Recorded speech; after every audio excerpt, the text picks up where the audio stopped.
एक मैया कौशल्या विराजमान है वहां पर। कौशल्या मैया विराजमान है प्रसूति गृह में और भगवान, माता कौशल्या ने कहा भगवान हे प्रभु आप चतुर्भुज रूप में यहाँ पर आए हो आप तो परमपिता परमेश्वर भगवान ने कहा माँ तुमने तो कहा था कि तुम जैसा बेटा चाहिए, तो मैं स्वयं बेटा बनकर के आ गया हूँ। किसको दूसरा किसी दूसरे को कैसे पहुंचाऊं मैया तुम्हारे पास में? तो कहा माँ आज्ञा दो, क्या करना पड़ेगा मुझको? कहा भगवान ये मृत्यु लोक है, इस मृत्यु लोक में जो भी बेटे का जन्म होता है, जो भी पुत्र का जन्म होता है, उसका इतना विराट रूप रहता है, उसको छोटा बनना पड़ता है। भगवान ने सूक्ष्म में छोटा रूप धारण किया है वहां पर।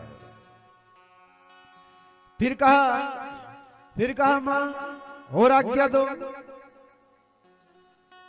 तो कहा भगवान आप जानते नहीं ये मृत्यु लोक है, जो भी बालक का जन्म होता है उसके 4 हाथ नहीं, उसके सिर पे 2 हाथ रहते, आपके तो 4 हाथ है भगवान, 2 भुजाएं दूर की भगवान ने।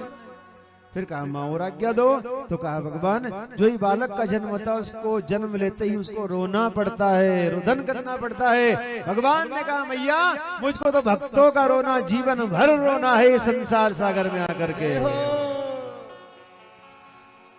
संत ब्राह्मणों का हित करने के लिए, संत ब्राह्मणों की सेवा करने के लिए, गौ माता की रक्षा करने के लिए और धर्म की ध्वजा लहराने के लिए भगवान का अवतार होता है आज अयोध्यापुरी में।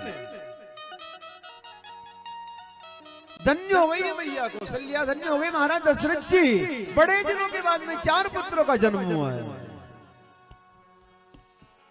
10 दिन के पश्चात नामकरण संस्कार करवाया जाता है। ध्यान दे सभी जितने भी यहाँ बैठे हुए हैं, चाहे बेटे का जन्म हो चाहे बेटी का जन्म हो, जब तक वो 10 दिन का नहीं हो तब तक उसका नामकरण संस्कार नहीं करवाए, नाम नहीं पूछे। परंतु जब से मोबाइल शुरू हुए तब से भैया तुरंत पंडित जी क्या नाम रहेगा जरा देखो तो, पंडित जी बता दे और वे दक्षिणा में मोबाइल में बैलेंस डलवा दे। बड़ी समस्या है। जबकि शास्त्र ये कहता है, हमारा धर्म ये कहता है कि 10 दिन का जब तक बालक नहीं हो तब तक उसका नाम नहीं पूछे। सभी से कहना हमारे जितने ही व्यक्ति यहाँ बैठे हुए हैं, 10 दिन के पश्चात नाम पर संस्कार करवाया जाता है। बड़े पुत्र का नाम रखा राम, उससे छोटे पुत्र का नाम रखा भरत,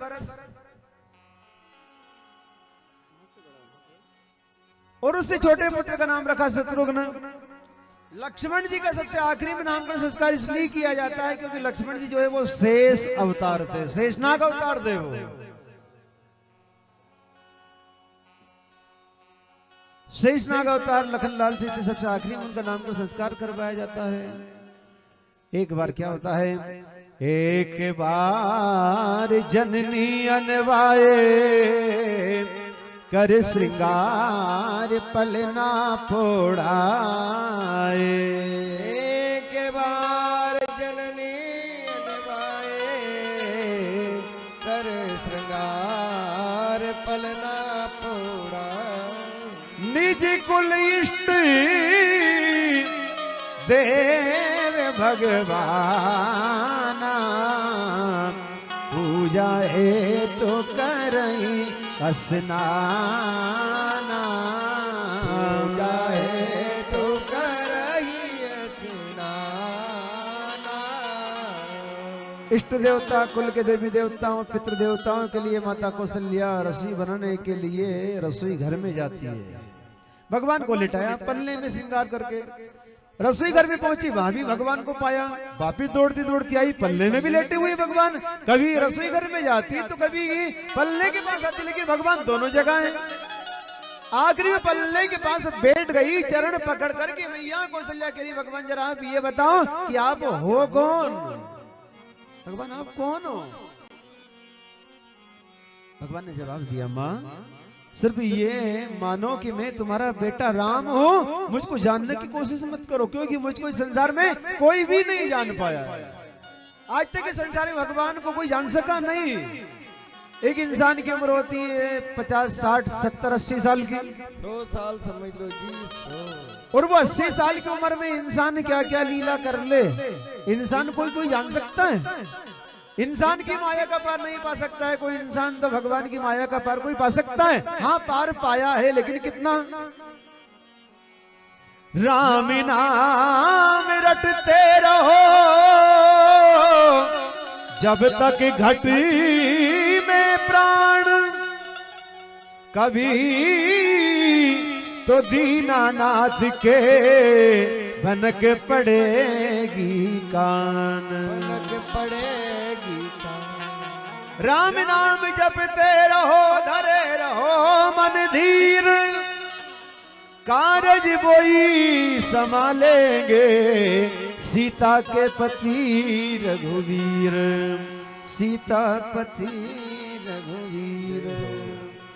इतना पार पाया है, भजन करते रहे, नाम लेते रहे, अपने मन से बुराइयों को दूर करते रहे, तो वो कृष्ण मिल जाएंगे, वो भगवान मिल जाएंगे।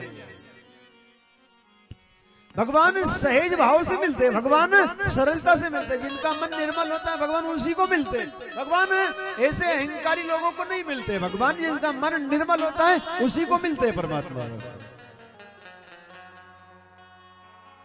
जो छल कपट से भरा हुआ है, जो अभिमान में डूबा हुआ है, वो ना तो इंसान को प्रसन्न कर सकता है, ना भगवान को प्रसन्न कर सकता है, किसी को भी प्रसन्न नहीं कर सकता है। वो खुद भी दुखी, दूसरे को भी दुखी। यही तो है धुंधकारी की पहचान, कि खुद भी दुखी रहे और दूसरों को भी दुखी करे, वही तो धुंधकारी है। और जो खुद भी सुख में डूबा रहे और दूसरों को भी सुख में डूबोता रहे, ये है ध्रुव, ये भक्त प्रहलाद की पहचान, ये भगवान के भक्तों की पहचान है।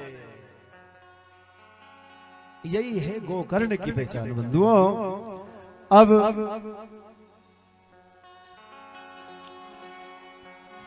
भगवान ने वहां पर अलौकिक रूप के दर्शन करवाए, वहां पर